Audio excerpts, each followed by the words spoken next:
আসসালামু আলাইকুম, কেমন আছেন আপনারা সবাই? তো নতুন আরেকটা ভিডিও নিয়ে আসলাম আপনাদের সামনে। তো এই তো আমরা একটু শপিংয়ে যাচ্ছি।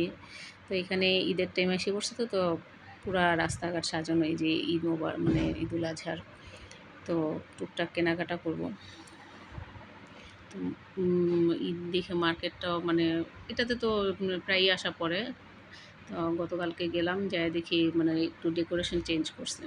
তো টুকটাক সাপ্তাহিক বাজার যা যা লাগবে কেনাকাটা করলাম, বাচ্চাদের নিয়ে গেলাম। এইখানে একটা সুবিধা আছে, দেখা গেছে আপনার আম, ঈদের টাইম হোক বা দেখা গেছে কোনো স্পেশাল ডে হোক, ওনারা মনে করেন যে অফার দিয়ে থাকে। তারপর আবার প্রায়ই অফার থাকে মার্কেটে, অল টাইম অফার থাকে। দেখা গেছে যে সব মার্কেটেই ছোট বড় যেটাই হোক, আলহামদুলিল্লাহ দেখা গেছে রিজনেবল প্রাইস। বাংলাদেশের হিসাব করলে তো এটা অনেক মানে অনেক হিসাব। দেখা গেছে কালকে টুকটাক কী বাজার করছি, বাংলাদেশের হিসাব করলেও মনে করেন যে অনেক টাকাই হয়। কিন্তু এইখানের হিসাবে দেখা গেছে আপনার আম, মানে কমই। তো মোটামুটি মানে ঘরোয়া কিছু সামান-টামান শেষ হয়ে গেছে। আসছিলাম পরপর কেনাকাটা হইছে, এরপরে আর তেমন কিছু কেনাকাটা করিনি। তো ২ মাস আলহামদুলিল্লাহ চলার পরে এখন আবার টুকটাক আরও জিনিসপত্র শেষ হয়ে গেল। তো চিন্তা করলাম যে যাই একটু কেনাকাটা করে, আবার ঈদ চলে আসছে।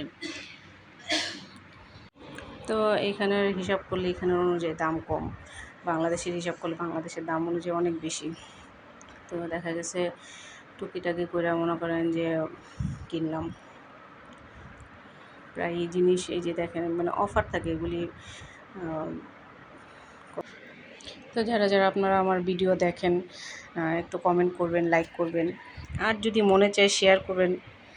এটা হলো আপনাদের সম্পূর্ণ ইচ্ছা, শেয়ারের উপরে। আমার আইডি থেকে আপনারা যে একটু ইনভাইট করবেন। তো এইখানে যে কুপন, সব কেনাকাটা শেষ হলো, কুপন লিখতেছে ছেলে, কার নাম দিবে কার নাম দিবে, পরে যার নাম দিতেছে সেই লিখতেছে। পরে আলহামদুলিল্লাহ কেনাকাটা শেষ, বাসায় আসলাম এই।